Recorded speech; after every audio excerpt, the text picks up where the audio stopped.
Welcome to episode 9 of the Dynasty Dad podcast. I'm your host, Michael Royer. You can find me on Twitter at Dynasty_DadFF. And before we get to our great guest this week, I want to read some of these 5-star reviews that you guys left. You guys left over 10 of them this week. So we're only going to read a few here so our guest doesn't fall asleep while he's waiting. But the reviews that we have here, the first one's left from Gmo the Icon. He wrote, "Great listen. I recommend to sub to this pod if you're planning on winning." So hopefully most of you guys are planning on winning. So I love that one. The next one comes from Dynasty FF Addict. "Great pod, entertaining with good info and good guests. Give it a listen and you won't regret it. Thank you very much." And then the last one is from Fantasy Football Addict. "The Dynasty Dad is such fun, laid-back podcast to listen to for all you fantasy football advice. Love the guests and the banter between all of them each time. The Dynasty Dad has definitely made me rethink several players and where I would be comfortable drafting them going into the 2020 season. Great guy in the fantasy football Twitter community as well." So speaking of great guys in the fantasy Twitter community, we're privileged to have on senior writer at DLF, the host of the Dynasty Crossroads, writer of things, as he puts, and a member of the illustrious Thundercats Ho division of Scott Fishbowl 10. Welcome to the show, Peter Howard. How you doing today? Pretty good. Yourself? I'm excited to have you on here after you kept sniping all my guys in the draft there. I knew it was time to get another great mind here on the Dynasty Dad podcast. So looking forward to talking to you here for the next hour. Yeah, should be fun. All right. Why don't you tell the listeners, and I use probably how you start out every podcast, but basically your Dynasty life story. How did you get from that first league where you're probably playing redraft like most of us, got into a Dynasty league, to now one of the most trusted in analytics in the entire community? I don't know any of that is true. But yeah, I don't know, man. Okay, you're one of my most trusted. How about that? Okay, I appreciate it. I really do. Let's see. I don't know. Someone asked me to play in a league. That was a redraft league on ESPN. I really enjoyed it. I did pretty well since I didn't know what the game was or the game that was based on the game. And I liked it the second year as well. So I just started looking for a more permanent format. At the time, I didn't quite appreciate the difference between Dynasty and redraft. But I heard of this thing called Dynasty, so I just started asking around because my search game was weak at the time, I guess, because I couldn't find it. Well, I found my fantasy league a few different times, but finding it doesn't mean there's no page where you can join a league or join a group that wants to make a league or anything. You basically have to know someone, which is a weird part about our little community. And so, I ended up here. I don't know. The next day I was here. That's basically it. I just started asking around, and someone mentioned you've really got to be on Twitter. And I was like, okay. And then someone mentioned you should really hit up the DLF forum because there's a lot of conversations there. A lot of leagues get started there. I was like, okay. And the more research I was doing, I was noticing a lot of stuff people like to say, and I like to think, just wasn't kind of true at all. Like some of the stories we like to tell ourselves are fine. I mean, they make logical sense. It makes a lot of sense, but it's just a story. You hear something like, the wide receiver 1's really good, so the wide receiver 2 is going to get less coverage. It sounds great. It makes perfect logical sense, and that's the way the world should work. But as we know, just in life, the world doesn't really give a shit about what makes sense or the way it should work. It just works slightly differently. And so so I started posting a few things, especially about rookies. That's really where I started doing rookie prospecting because I couldn't find a lot of the data. I kept listening to good podcasts with really intelligent people that had access to all this market share data. And player profiler was up at the time, and that was pretty cool because you could see it, but I wanted to search it. I wanted to use it. And it was really difficult to do that without getting behind the paywall, which I'm not normally able to do. So I started collecting it by hand, basically. And then someone took pity on me and gave me a big data dump. And then someone else took pity on me and gave me another one. And it just kind of spiraled from there into the reason I don't see my family anymore. Basically, that's the net result. So the moral of the story is just keep grinding until people take pity on us, and then they basically, yeah. I find it interesting that we search. I did the same thing, searched MFL, and you really only get into Dynasty football if you know somebody that else is into it, and it's like a gateway thing. You get in that first league, and then you just got to have more. And I mean, I feel like I've introduced so many of my friends to it, and once you do it, you're hooked. Well, honestly, I got to the point where, you work hard on your roster. I always did a pretty kick-ass draft. I did well on the waiver wire, and then you just give them up. And I was like, I kind of want to keep these players. Like, why do I have to do all this work again? Again, I didn't really appreciate some of the differences from Dynasty or how that works to redraft at the time, but that's the impetus that got me into it. And like you said, then you end up finding the community. And like, I know everyone in our game wants to prove they're the best, most Evan Silver-like analyst out there, and that was just never my play. I was like, I just like being here. I do a lot of research. Here it is. It helps me make decisions. Maybe it'll help you make decisions. Because it's tough, man. And we've all been on the clock, and you're like, I like both of them. I've been saying I'm a truther on these three players. How do I choose? And, it's difficult. Frankly, there's not always something that can help, but that's what I'm always looking for, just something to help me with my fantasy leagues, not to be the best in the world or win bunches of money, just, to have something that's true that can guide me so I can have fun in my league without worrying I'm, doing something stupid, which normally I do. Absolutely love it. We try to take in as much content as we can and try to do as much research as we can. But I am the Dynasty dad, and we had our draft. I got my draft board behind me with my kids, and you said it there. You want player X or player Y, and we both like them. Now trying to do that with I have a 7, 9, 11, and 13-year-old. My 7-year-old's like, I like this guy and I like that guy. What do I do, Dad? And like in our scenario, we kind of try to tell ourselves narratives, but in the mind of a 7-year-old is like, what do you do here? As far as mixing, you say don't see your family quite that much, but as far as mixing family life and fantasy football, tell me a little bit about that dad life, a little bit about how fantasy football and football ties in with you guys. It doesn't much, and I'm sad to say that because I've seen people talk about how they're mixing it up. Zach Reed from the Dynasty Dummies is always engaging his kids. They're a little younger in the stuff that he's doing.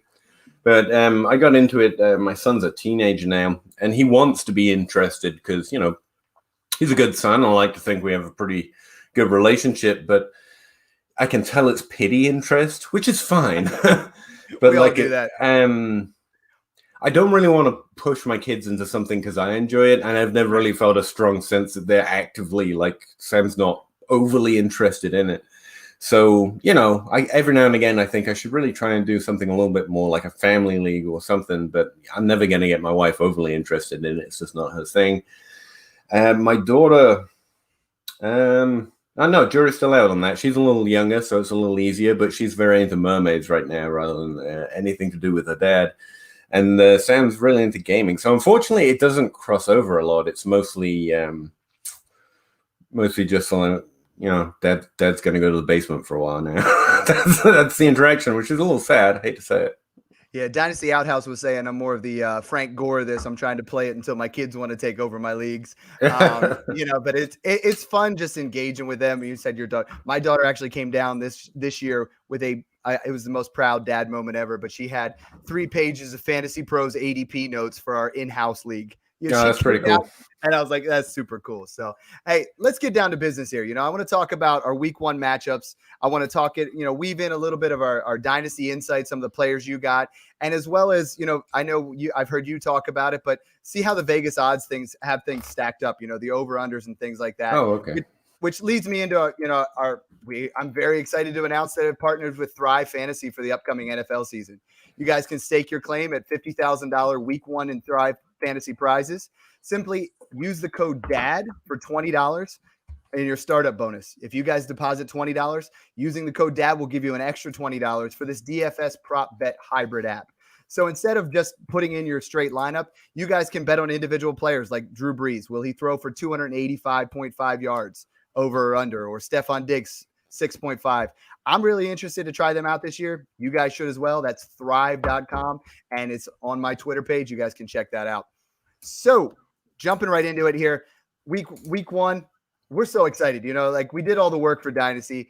In redraft, is your work is you show up and you draft. But in Dynasty, we've put in all the work. We've made the trades. Last year, I made 127 Dynasty trades, so I am that trade whore, if you will. I'm out there all the time throwing out deals. But now we're ready to get going. Week 1.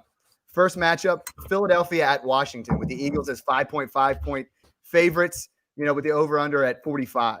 So let's start with Miles Sanders. He seems to be ready to go from that injury. Washington was 31st against the run last year, only behind Cincinnati. Do you trust Miles Sanders week 1? And is Miles Sanders a guy, right now he's going in DLF as RB11. Do you think that's fair with where he should go, or where do you have him ranked? So first, are you trusting in week 1? You almost have to, but where do you see him? Yeah, if you're drafting him there, you have to. And yeah, definitely. I mean, that's why you draft him that high. He's a running back that's in less of a committee with a 3-down skill set.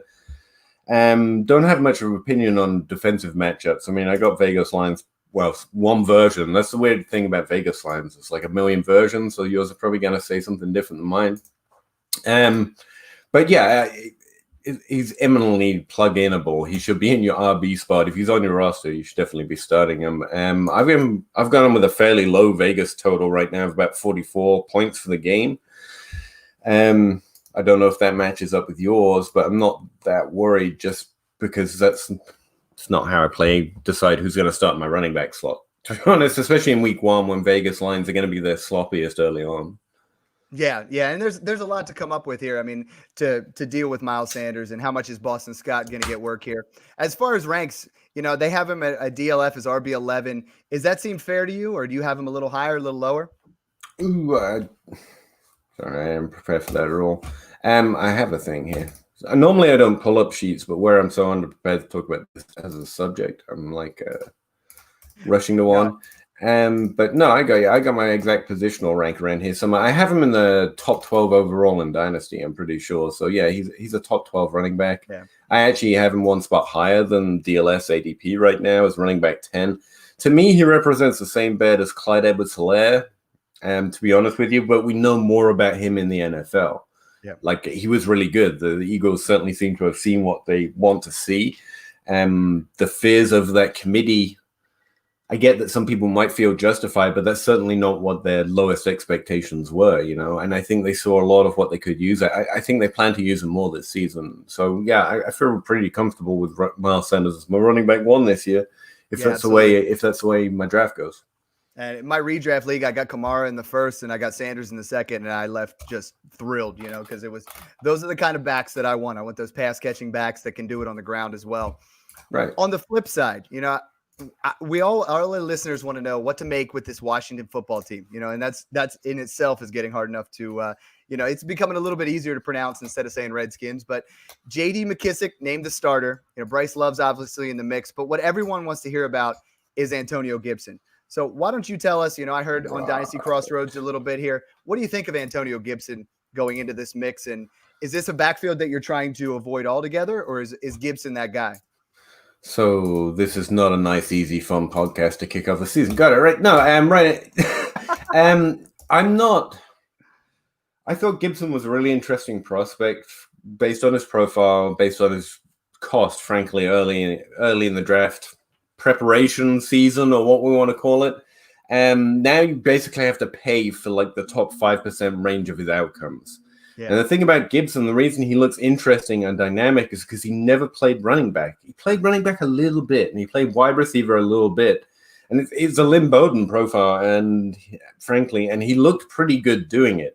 Now, that means he basically doesn't compare to any past running back because no one of that profile has ever been successful in the NFL. So if you want to look at it from a historical point of view, no, it's like the worst bet in football right now. I didn't say that. I said if you only look at it that way. But right. The team does seem to be showing a lot of trust, right? He's pretty much the highest guy they've got in their depth chart based on investment and based on expectation. But here's the thing. The other story is also true. Washington just doesn't care about this season. So on balance, I am no longer buying Gibson. I would feel really uncertain about rolling him out week 1, no matter what the matchup is, because I don't know what role he's going to have or if he's going to be any good in it. And there's really nothing that can help us decide that. Now, anyone who's like, well, I watched the tape, bro, that's cool. That's actually, especially in this situation where he doesn't compare to anyone, you're going to have to, frankly, you're going to have to go watch some of him and just make a guess in your opinion or in your favorite grinder's opinion if he can make that leap. But outside of that, it's just, I have no idea. And I feel iffy on him in my week. I hope I don't draft a team where I have to start a question mark week 1. Yeah. Like, I'm hoping to have my starters fairly locked in. But and Gibson's a guy less than 80 touches, obviously, in college, so it's tough to even find too much tape on him, and going on there. Player Profiler had him compared to Joe Mixon. My buddy pointed that out the other day, and I'm like, there isn't much to go out there. There's not a lot to compare him to. The athletic profile is fantastic, but the production profile is kind of uncharted waters, somewhere we've never really been before because of such little usage. Right, and I know Bryce Love might be the other people's hope for upside here, but I've got Gibson taking the majority in my projections, taking the majority of the rushing game. It's just not enough to really push him inside the top 24 because that's a question mark. You kind of got to have a lower expectation than you think his upside is until we see something, But honestly, I don't have a lot of love for Bryce Love. Frankly, I think Peyton Barber has continually proved in a what's the word? Undistinguished backfield. He can soak up touches and be just fine. And I think that's why the team probably pulled him in. J.D. McKissic, sure, I guess. The answer is probably just no for me right now. Right. a roundabout way to definitely go no. Right. A lot of other matchups to look at in this game, we're going to kind of hit on a couple here. Is Terry McLaurin's a guy that interests a lot of people. He torched the Eagles last year, 23.5 points per game in the 2 games he played against them. Darius Slay's there right now, but I noticed that you have Terry McLaurin lower than pretty much anybody in the industry. Yeah, can you tell us a little bit of the reason behind that? Not really. I haven't projected as a top 24 wide receiver, which is going to seem low to most people, but I think that's his medium range of outcomes. And to be real clear, I can't find a single bad thing to say about what he did in 2019. So statistically, that's fine. I'm a fan of projecting out a season. 40% we can project out pretty well. Statistics that are sticky come out to about that standard, 40 to 45% predictive or descriptive, or however you want to say it if you're a real nerd. But the rest of it is really important. That's a story we make for ourselves. And I know Terry McLaurin comes from that fabled Ohio offense that, as J.J. Zacharyson said, he just seems impervious to analytics. I get it because Michael Thomas came from there. Now Terry McLaurin comes in and does well. But I can't. And I guess that makes sense. I've got to say all that. You should keep going with McLaurin, however someone else says it. But the reason I have him lower is I'm not a fan of saying Ohio State's just different. That's too much of an exception to me. I mean, what about the other receivers that came out between the two? What about the next guy who's also done nothing? Most people who do put up numbers like these guys in college don't produce. Why would I adjust it out of fear of Michael Thomas? Like I don't play by fear, man. And when I look at it that way, even though his entire rookie season says this guy's going to be productive, we've had other good burst seasons from players with worse profiles. And the reason the higher profiles tend to work out is because those are the ones that repeat. Those are the ones continue. To put it in less biased terms, because that's the way I play, I guess. But put it this way. If I don't like Gibson because I think the team just doesn't care about this season as much, then I've got to not like Terry McLaurin. He was efficient last year on low volume. I think this team's going to be less successful, have less attempts, and he can't, even if he is, and everything from his rookie season says he is, just to be fair here, that he can maintain a good level. Good isn't going to be good enough in a worse offense. But maybe Dwayne Haskins is a lot better than we expect. And in that case, I'll be really wrong on this.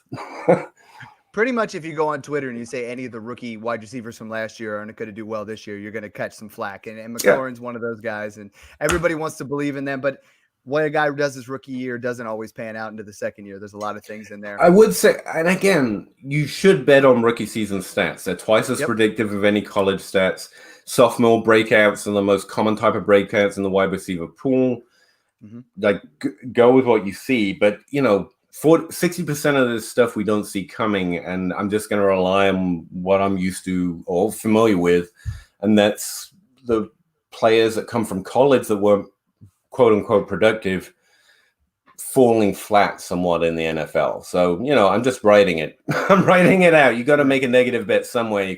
You don't just want to draft at ADP, and that's one of them. And the reason he's lower isn't because I have such low expectation for him. It's because once you consider if the team is less successful, if they have less pass attempts, if he can't maintain incredibly good efficiency, then it becomes a lie for me to say I'll take him over other players that I think have more positive situations with better reasons to expect production from college or even from the NFL. Like, I'm not trying to win an R-squared game with my ranks, if you know what I mean. Like, I should have him higher, but the honest truth is I'm going to take more upside, what I see as more upside shots over him, and that's why I have it ranked. My ranks aren't going to score well, but they're an honest picture of, where I'm taking my bets. Absolutely. I don't know if that matters at all, but there it is. No, I love how you break it down. Just a different kind of mentality on that, and I love it. We have a listener question that kind of ties into this game. It's Brandon at BBG. A lot of B's and G's, but he wants to know, if you had the choice between Terry McLaurin, Antonio Gibson, Mark Ingram, full PPR, who you going with week 1? I think we almost answered it there, but between those 3 guys, full PPR, who you rolling with? Gibson, McLaurin, and who else? And Mark Ingram. Well, typically you take the running back for flex, assuming this is a regular PPR league, So, yeah, I'll take Ingram, especially week 1, where most people expect J.K. Dobbins to be worked in more slowly. Ingram had to be hyper productive with touchdowns last year, but, he's still on the same team. They project to be still high scoring. So, yeah, I'd probably go with Ingram. Yourself? Absolutely. I am in agreement. I always, when I'm talking flex, I'm going with that running back if he's getting those guaranteed touches, especially with McLaurin going up against Slay here week 1. We'll see what happens. The next one on our slate, Miami at New England. So this is the first time we get to see New England without Tom Brady. It just doesn't quite feel the same to predict, right? Vegas has them as 6.5 point favorites. In the past couple of years, whenever they played Miami, it was more almost 2 full touchdowns as a favorite. The lowest line set at 43. How do you see this Patriots offense shaking out? What are we looking at as far as this new look New England Patriots? We don't know, right? And when we're typically bad at predicting what Bill Belichick's going to do. I think some of the players on this team have fallen to insane levels just because they're going to be at least a league average team in, plays that they run and the success they have. I think bare minimum, which means Sony Michel and James White. We can just never accept that James White's a decent bet to produce fantasy points, I guess. So both of those seem to be a little bit low. Edelman, I'm hopeful for. I think his game translates pretty well to every quarterback, and he should maintain production. But yeah, like you say, it's a little difficult to project with this new look offense, and especially going up against Miami. This is one of the lowest scoring games of the week, I think, according to Vegas as well. So they're not suggesting there's a lot of fantasy potential, but frankly, there still can be some good plays. I'm really interested to see what N'Keal Harry does over the first 3 weeks at least. But mostly, there's not many people I'm interested in starting. Like if it's a DFS lineup, for example, this isn't the game I'm plummeting. Maybe because of their cost, I'd be interested in a James White or a Sony Michel. That's about it. Yeah. We actually had one question here that, our listener, it's Matt Foley at the Not Real Swami. He wants to know from this game and our last one, Sony Michel, Jordan Howard, or Boston Scott. This is his second flex play here in a full PPR. I do think Cam's going to stamp the league this year if he can. But anyway, sorry. Flex decision between who? We got Sony Michel, Boston Scott, and Jordan Howard. This is just a really weird question. Like you shouldn't be having to start these guys. Like if you went this heavy wide receiver, just start the wide receiver. But Sony Michel, I could look at the projections, but I'm just going to go ahead and guess. Jordan Howard, I guess. Yeah, that's assuming he gets his standard share of that offense. He's gonna, get you that 8-point floor, which is, I guess, what we're hoping for with E3. Yeah, not the most exciting question there, Matt, but we like to be as interactive as possible and get as many questions as possible. Oh no, I didn't mind the question. Like, sorry, I didn't mean to shit over the league. It was just unexpected. I'm all about Cam on the Up Yours tour because I took him in Scott Fishbowl, and I'm really. Yeah, I feel like he has a high upside QB2. He wasn't a guy that I no way, shape, or form I want him as my QB1 in Superflex, but I'm okay with the upside of him as a QB2 this season. Yeah, I think he's got a lot of upside in that. Yeah. Yep. The next game, then this is one of the more higher scoring games here, according to Vegas odds. But Cleveland and then Baltimore's a 9-point favorite here. So the question I have, is Kareem Hunt signs that big 2-year extension here, $13.5 million, which puts him on the roster through 2022.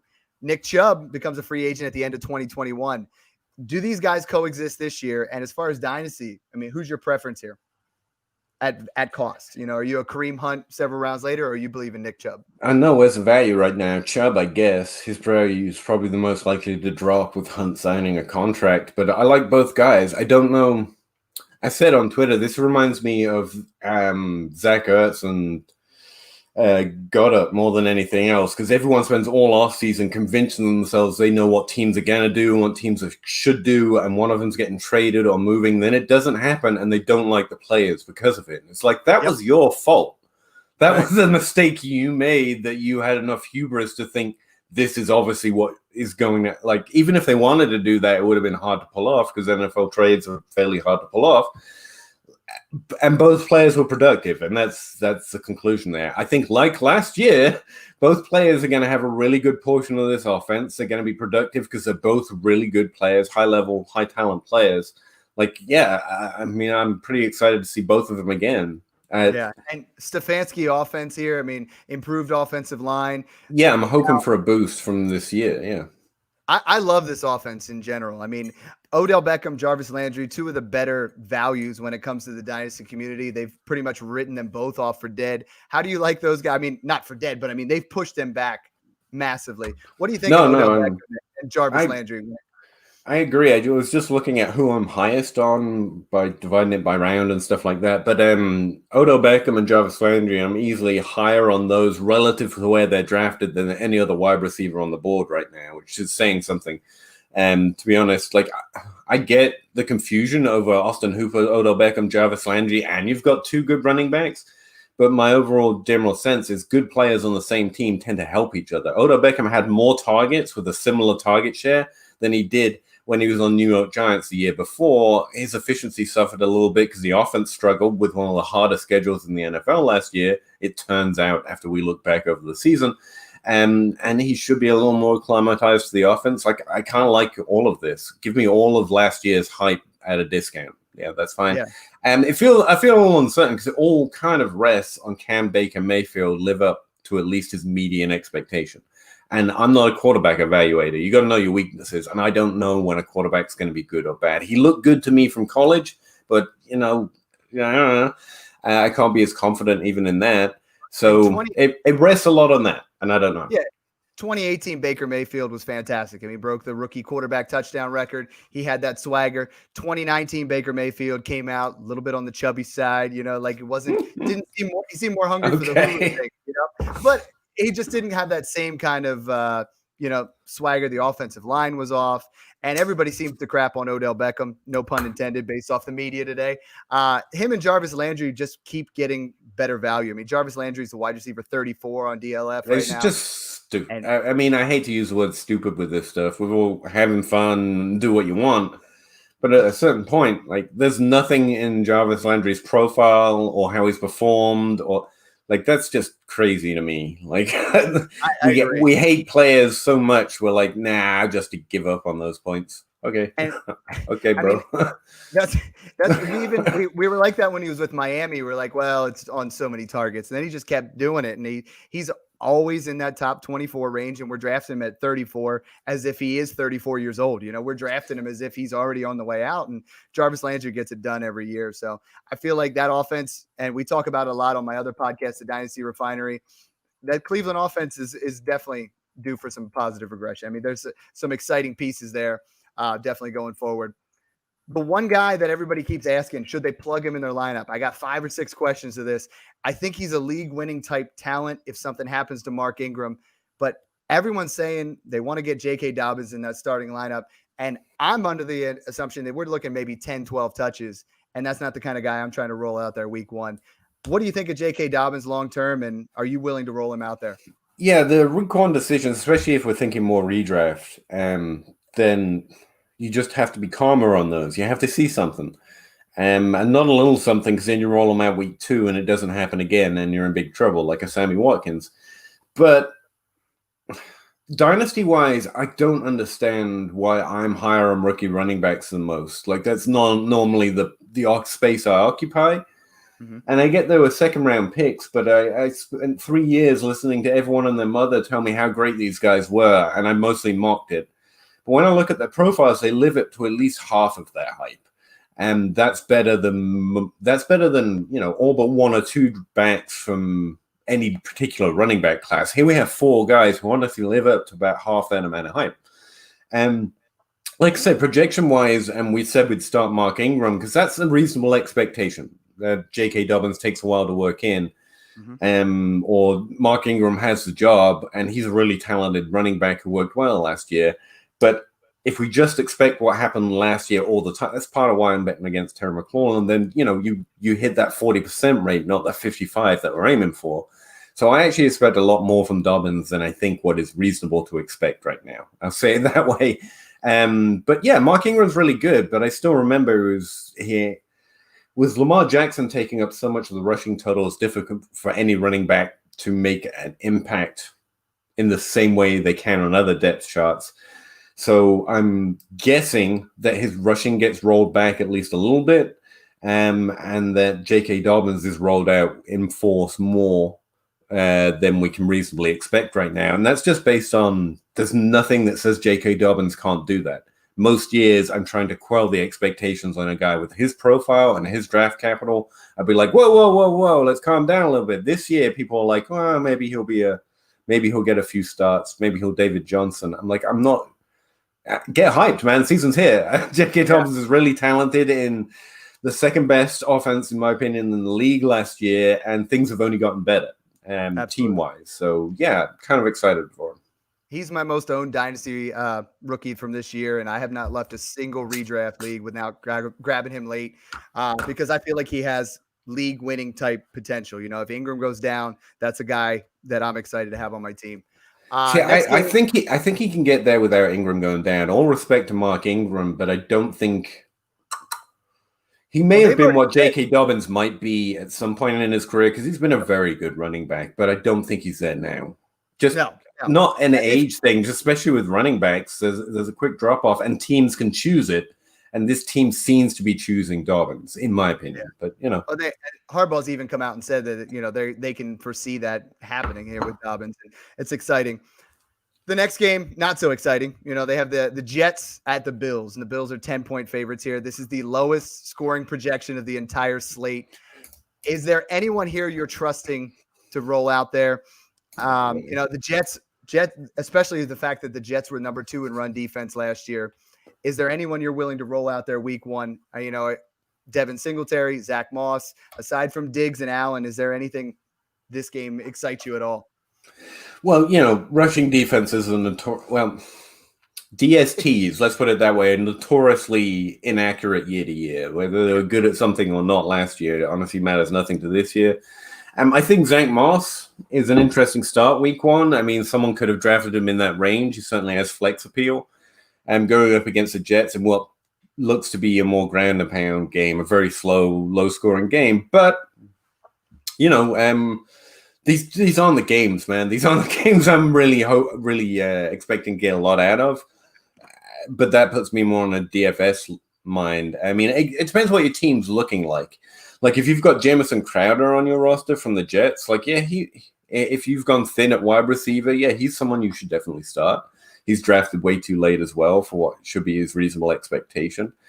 Le'Veon Bell, I think he's a start week 1, despite the fact the team continually wants to fade him, or the coach at least. But the same was true with Aaron Jones. They continually want to fade Aaron Jones, and last year he managed to find a way. I think Le'Veon Bell can do that at least week 1 against Buffalo. But I think you have to start Le'Veon Bell probably where you likely drafted him. But then we're talking about dynasty teams, so maybe he's your 4th running back. So it really depends what it's looking like. But there are some players here that I'd feel comfortable starting, like Bell, like Jamison Crowder. It'd be interesting to see what Zach Moss could do week 1. And, lots of people expect Josh Allen to just keep the party going from last year as well. So he's startable as well. Absolutely. Love it. Next game, moving right along here. We got Indianapolis at Jacksonville. Indianapolis 7-point favorites. Now, with the negative game scripts, Minshew mania, all that fun and exciting around him. But the team obviously seems to be treating this more like a dynasty rebuild, by cutting Leonard Fournette 9 days before the season and trading everything on the defense. On your last episode of Dynasty Crossroads, guy that I absolutely love, guy that I'm super high on, that obviously over 70 receptions, 1,000 yards, 8 touchdowns. I liked his, decent draft capital, liked his college profile. DJ Chark seems to be another one of those guys you're a little low on. Any specific reason on Chark, or what, school up the listeners here? Is it more the Jacksonville, or is it the talent of Chark? It's the same reasoning as McLaurin. I don't think his profile was that decent at all from college. Jacksonville has a history of rolling out one wide receiver that seems to prove something and then just get Wally pipped the next season by the next guy. And that includes Allen Robinson, who frankly we definitely know was above all of those guys. He had a better profile. He's better in the NFL than all of those guys. So I'm a little hesitant on DJ Chark for the same reasons. And same reason on the team as well. You probably drafted Chark somewhere or traded for Chark somewhere out of value that you have to start him. And that's fine. I think Indianapolis can definitely put up a fight. Jacksonville looks like a terrible team right now, but if Indianapolis are rolling, which they really could, if Rivers has got that one more year in him, I think they have a decent underrated depth chart here. So Chark's probably a start for sure. T.Y. Hilton as well. None of the other wide receivers in this game interest me as starts in any shape or form, unless you're real desperate. Rivers is a perennial wide receiver, quarterback too. So, yeah. I mean, the only other thing is back to the rookie running backs, like a reasonable expectation that I've just had that hammered into me that I can't have Jonathan Taylor as their lead running back week 1, but that's what I expect. I don't think if we're not expecting these guys to take over their jobs pretty damn quickly, then I want a serious talk with anyone who ever did any video or college analysis for the last 3 years. Where'd you go? Because you're all going to be back if any of them do it. Where'd you go? Your take's a week if you're like Marlon Mack's going to be the one.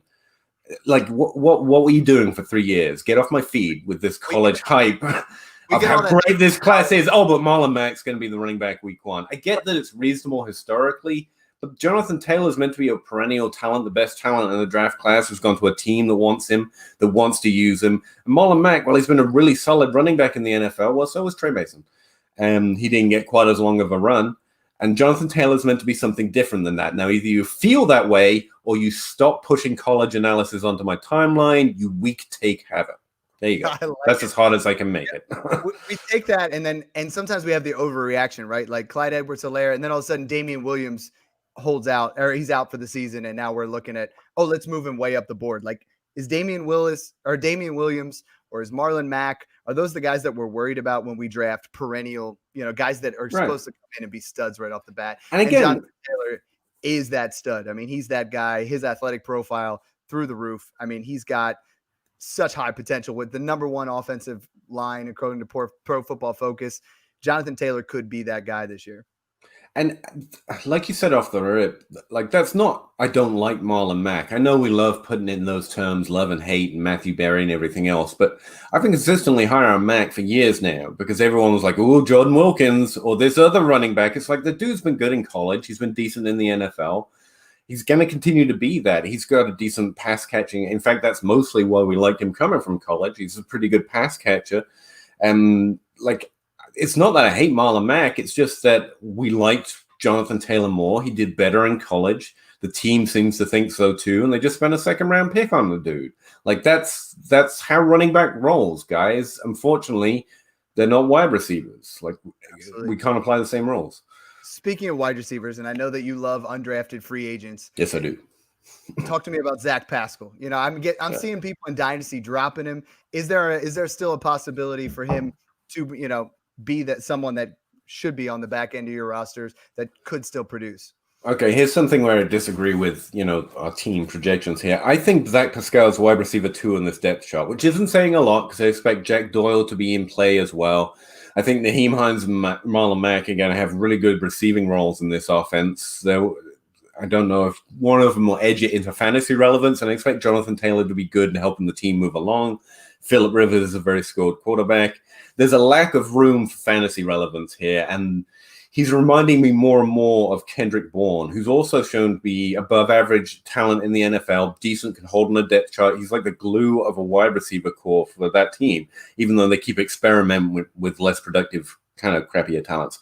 But that doesn't mean that Kendrick Bourne hit the top 24 last year. And it doesn't mean either of them are Adam Thielen. That's the upside we're shooting for with undrafted free agents.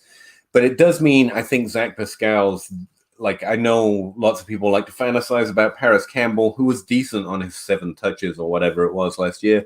Who's the other guy? Michael Pittman. Travis May, to be fair, is a big Michael Pittman guy. He thinks some of the new stuff that's going on in college with the transfers, that they can do more often and earlier and play later, are affecting models right now. So maybe he's right about that. But I'm gonna need more of a sample size before I know if that's honestly happening. So far, it hasn't seemed to have affected any of our rookie evaluations from last year, for example. But yeah, I think Zach Pascal's better than both. Let's just say it plainly. I think he's already proven to be better in both in the NFL. I think both are on better teams in college, or how teams are ranked in college, but that matters very little to me because you can come from a great offense and be trash. And that's what their analytics look like to me in terms of their market share, their yards per team pass attempt. They don't look to have done the same things good players in the NFL did when they were in college. That's the way of saying it. Whereas Zach Pascal, where he came from, nowhere, and no one likes him, he was pretty decent. On the team last year. He was that glue. He was that wide receiver too. He's had as much success in the NFL as someone like Antonio Gibson, for example. And while Antonio Gibson is a high upside flyer people like to take, Pascal's, pick 132 in most drafts. Yeah. And again, this is with Kendrick Bourne level, maybe a flex replacement, but I do think there's upside there. If Rivers really can buoy the offense a little bit, if Jonathan Taylor does get rolling, they score more points than we expect. The wide receiver 2 on that team might be valuable. It's a long shot that it's Zach Pascal, but I think from what we can see of them now, Zach Pascal's the most proven. Yeah, trying to tell Twitter that it's not Paris Campbell, you'll get yelled at. A guy was trying to tell me Paris Campbell he is higher up than Tyler Boyd the other day and argued with me for longer than I probably should have even given him time for. And they might be right. Zach Reed from the Dynasty Dummies loves him too, and we argue about it all the time. I've said it. I don't see it, but I'm wrong a lot, so it's fine. So the next couple games, I'll try to get just one guy out of this. Chicago at Detroit. Obviously, you're starting Robinson, you're starting Galladay, you're starting those kind of guys. But tell me about the Detroit running back situation. I mean, Cream rises to the top. We're obviously high on Taylor. We're obviously high on Dobbins. DeAndre Swift doesn't seem to be getting that same kind of play here. What do you think of his possibilities this year with Detroit? Yeah, I mean, it's the same running back take I've gotten. I didn't believe the hype because it was just hype. Then I looked at what they actually did. They were good in college, guys. There were these profiles, what you want out of the new running backs to draft in your rookie drafts. And they were drafted with significant draft capital to good offenses that plan to use them. Why are you being so cowardly now after spending 3 years telling me how great they were? Now it's, the guy they drafted someone to replace is probably going to hold on to it. I will say I've developed a lot more respect for Kerryon Johnson. Like a few of the things that have come out this offseason made people laugh at him. It honestly made me appreciate him a lot more. Last season, he was doing a lot better than I ever expected. And I remember that because we should know and notice when we're wrong and not ignore it. Kerryon Johnson was a lot better than I thought he could be last season. And the 2 news stories that came out was one, him admiring DeAndre Swift's footwork and saying he can't do that. And people were like, haha, yeah. But all I heard is a player who knows his skill set, honestly assessing his ability and intend to work hard at that thing. That's great. That's really good stuff. And then him saying he's won with his knee brace. Sounds like a guy recognizes his limitations and is going to protect himself and work hard to stay healthy. I like that too. So if I see more of a split for a rookie running back, even early, it's probably Detroit. But the team shows every intention, in my opinion, when you weed out most of the noise, most of the stories that we like to tell ourselves and then forget we told because that was the team's fault. Afterwards, the team seems to intend to use Swift, and based on everything from analytics to tape grinders expressing their wonder at his moving feet, says he can do it. So yeah, I expect him to edge out Johnson for the lion's share of the offense. Maybe it'll take a little longer because Johnson, especially early in the season, I mean, he's going to be healthy and he's very good. He's a very good player. So yeah, that's a situation I see as being more of a committee early on, more towards the consensus. But I do think Swift will eventually take over it. I'm just betting on these rookie running backs, man, because most hit. I totally love it. Next game, we're looking at Seattle at 2.5 points favorites in Atlanta. Obviously, we're starting Wilson, we're starting Ryan, Gurley, Carson, Julio, Ridley, both the wide receivers in Seattle. Talk to me about Hayden Hurst a little bit. Some people have him ranked as high as 5th overall in redraft. From a tight end who basically hasn't had over 35 receptions or 400 yards in any season of his first 3. Are we overhyped on Hayden Hurst, or do you believe it? No, I don't believe it at all. I don't believe any of it. I got asked to remove Jaden Graham from my projections because they didn't need him in the system. I was like, yeah, you do. I mean, and that's against people that are a lot smarter than me, like fact check and make sure I'm not being crazy and actually group these projections out.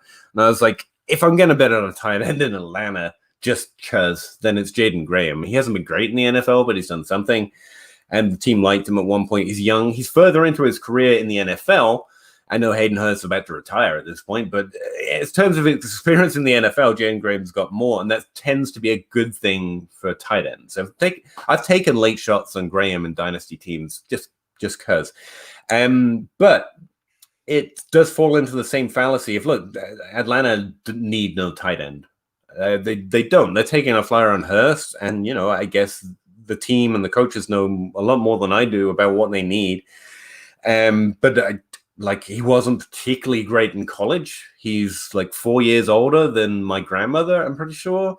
And yeah, I don't know how they got conned into taking that trade, but I don't understand it at all. There's no need for a tight end on this depth chart. Hayden Hurst has done nothing to prove he can take significant volume, let alone create it. Or I wish him luck. Again, it sounds like I hate the person. I wish Hayden Hurst to be, the next Travis Kelce, as far as I'm concerned. All the luck in the world. I would love having another player in my dynasty team or leagues that, you want to roster, and maybe he can do it, but I don't see any reason to expect it. Yeah, everybody loves him because he's like Ginger Thor with the long hair and the muscles and the big I'm sure smile. He's a really cool guy. But I was on a podcast the other day and they told me I was crazy because I thought Austin Hooper was better than Hayden Hurst talent-wise, and I said he absolutely is. I mean, you put him in that same situation, it doesn't mean he's going to put up Austin Hooper tight end 1 numbers. I don't know why people tilt on tight end so much. They want it to be wide receiver, I think, is part of it, and it's just not.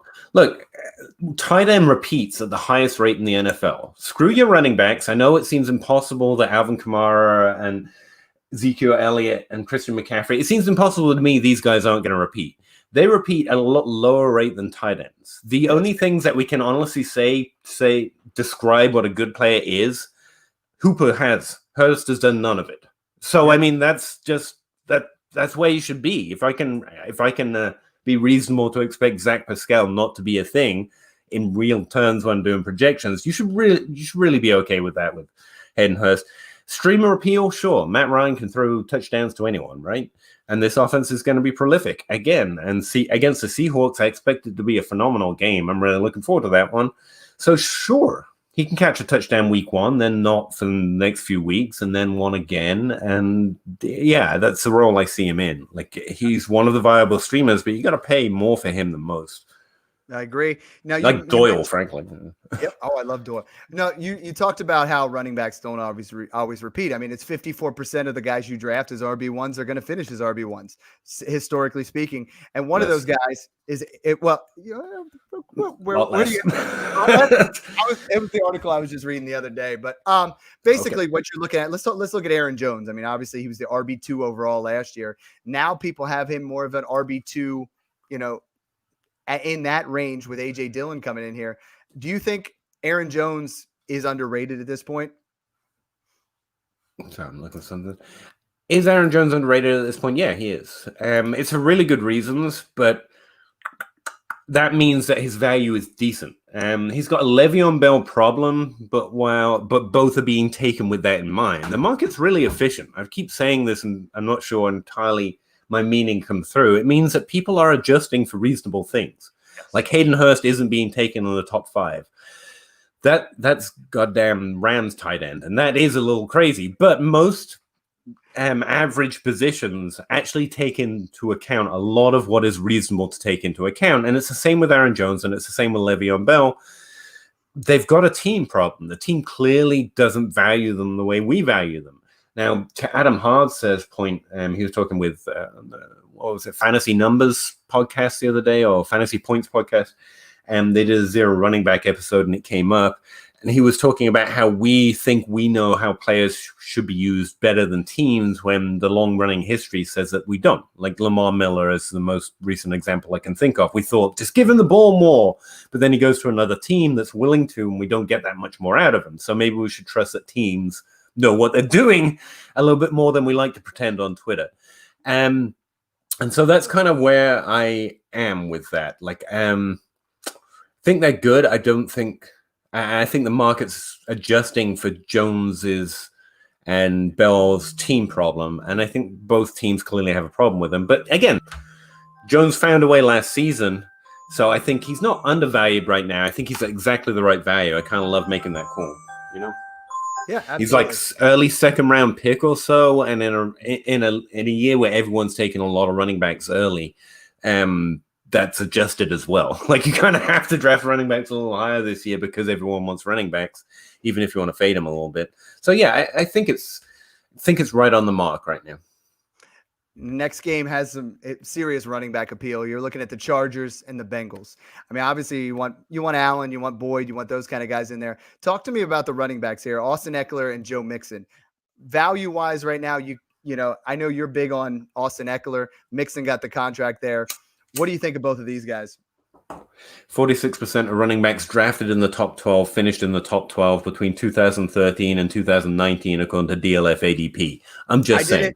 I did it. No, when I did it on Dynasty Refiner, it was from 2011 on. So maybe 2011 through 2013 was a little bit tighter. Yeah, that's roping in the ADP I can't get on DLF, and also some really high running back years, to be fair. But yeah, I see your point. What was the question? I'm bad on this structured podcast, man. I'm used to just riffing. No, basically, talk to me about Austin Eckler and Joe Mixon. You know, we're looking at similar type projection here as far as points, but the value-wise is nowhere close in the Dynasty community. I am way too high on Austin Eckler, just for anyone that looks at my ranks, but you just can't put an undrafted free agent as a top 5 running back in a season and not expect me to be overly high on them. That's just the way it is. You've got to appreciate that I have some things I will never let go of. Look, the team's going to be less prolific, I think, is a reasonable expectation. I think it's a reasonable expectation that Austin Eckler is going to have competition for touches. Joshua Kelly was very productive in college. One of the more predictive stats is actually points per game at running back in their best season, which is very unlike other positions looking at just their best season. But he's one of the 4 running backs in this class that got 20 points per game really throughout his career. I think that's his average. And that's hella impressive. You have to adjust that for what you know about college. I don't really know much about where he played, but it is interesting. Because it does correlate well to fantasy points in the first 3 years. Justin Jackson is a player I was high on from his draft class. He's got an all-round skill set, hasn't proved that he can move players out his way on a depth chart, but running back doesn't exactly work that way, especially when you've got Melvin Gordon in front of you, to be fair. In the NFL, he got a decent share of the workload last year, even with Eckler going off in his efficiency. So, yeah, I love Eckler. I have him higher than consensus. I have him as a top 12, top 8 running back, I think.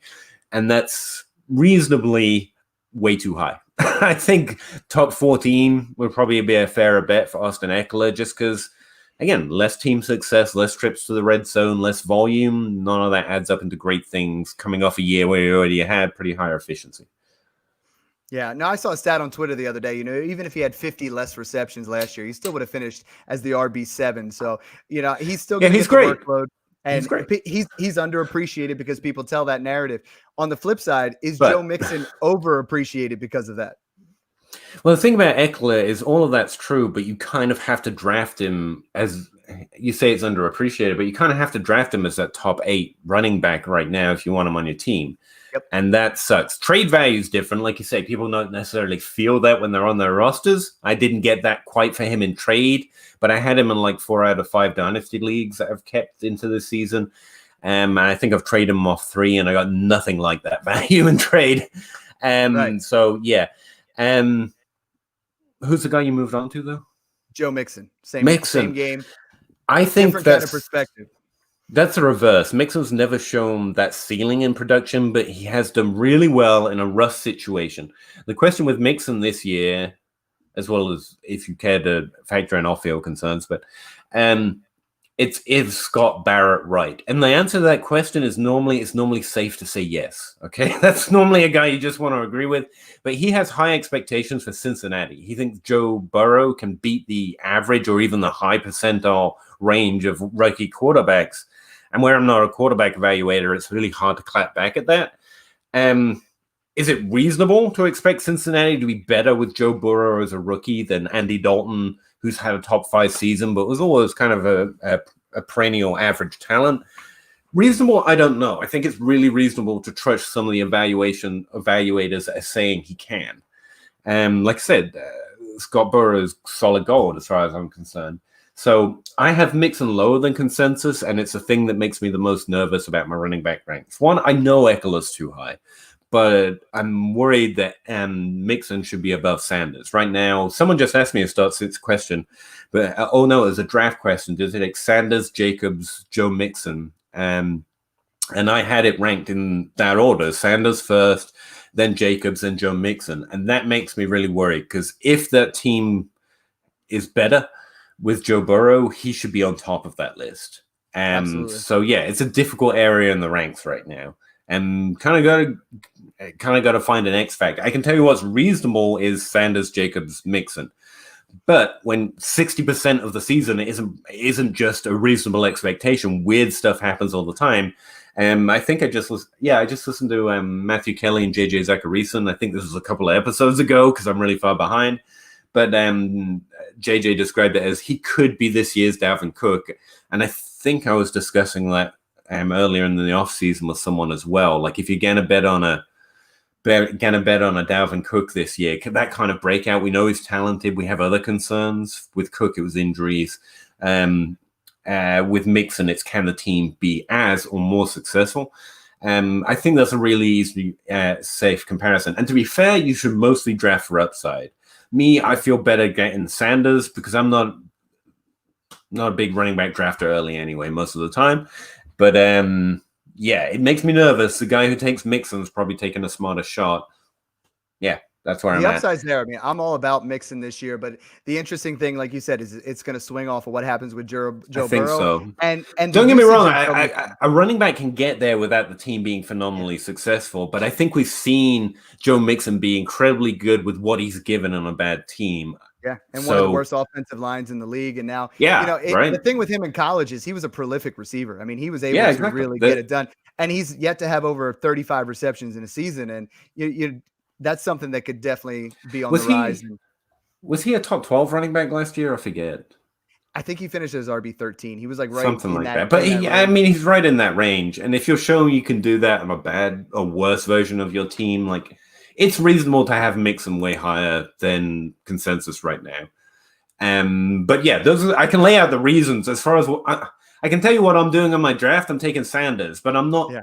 Again, like I said, I'm not trying to be the best fantasy analyst that wins all. Like, it's not me. I just want to know where everything at, what's true, what's not true. Now I'm gonna have fun, and that's where it's at. Reasonable to, but I think Sanders, Jacobs, Mixon. But you got to take your shots, and if you see Mixon as that guy, you should just do it. You should be really. That's not a bad bet. That's if it doesn't work out, you made a good decision. It just didn't work out. That's fine. And people always seem to have this, and it makes the most sense when they ask you those type of questions. It's those guys that are boom, boom, boom right together. You know what I mean? And you got to trust your gut a little bit because me personally, I had it the opposite, but they're all right there in that same range. I know you and I could talk for hours on this, and I do appreciate and love that you came on here, get your perspective on things. We covered the 1:00 slate. I feel like we could put a couple more hours in on this, but I wanted to keep you at that hour. I appreciate you coming on here because you are someone that I look up to in the Dynasty community. Was thrilled to draft with you and Scott Fishbowl. And that's a fun division there with Shane and it's a really Jeff fun Lambert division. and all those guys. So why don't you tell the listeners where they can find you? If you guys aren't following you, you absolutely should. But why don't you tell them where to find you and anything you got going on right now? Yeah, I'm going to finish my point instead. No, the reason I leave it there is because I don't want to take that part of fantasy out. For one thing, you owe me nothing if you get a winning team. Like I'm offering, or anyone else. You can thank them, but by all means, thank the people that help you or provide you fun content. But at the end of the day, you make the decision. And so I'm telling you, is take Joe Mixon. And then if it works out, it's not like, well, thank goodness PA Howdy said, like, that's bullcrap, man. Even if I said that, I didn't make the decision. I don't want to take that part of fantasy out. You should trust it. It's half the fun of making your bet and getting it right and standing on the hill and saying you will get it wrong. Like, why would I ever try and do anything to take that away from fantasy football? Yeah. Like, let's just understand the lines and you go stand on your hill. It's fine. Yeah. When people ask, like, what's your rankings between these guys, I try to do tiers a little bit more so they can kind of make a decision in that tier a lot more so than like, that's my RB7 and my RB8, but they might be in different tiers kind of thing. But it conflicts with you do have to have an opinion. And I said it, Sanders, but you got to have strong opinions because no one wants to sign in to say maybe. They want to agree with you and they want to disagree with you is what I've found. And so I try to have one opinion, but I'm still in off-season mode where I'm trying to just separate out what's reasonable and what's not. We have to get back to take season. And thanks for having me on, man. Don't have me as an idol anymore because that's a ridiculous statement and not a thing you should do. Like, get better idols. I just named like three that I think are much better people to idolize or to look up to. And like I say, I'm just playing fantasy football in much more than my free time at this point. You can find me at PA Howdy on Twitter. I write for Dynasty League Football or DLF.com. I do player projections both weekly and season long for playerprofiler.com. And come hit me up in any of those places. And I'm always happy to talk about football. All right. Thanks again for tuning in, guys. Again, you can find me at Dynasty_DadFF. Thanks for tuning into the Dynasty Dad podcast and enjoy the process.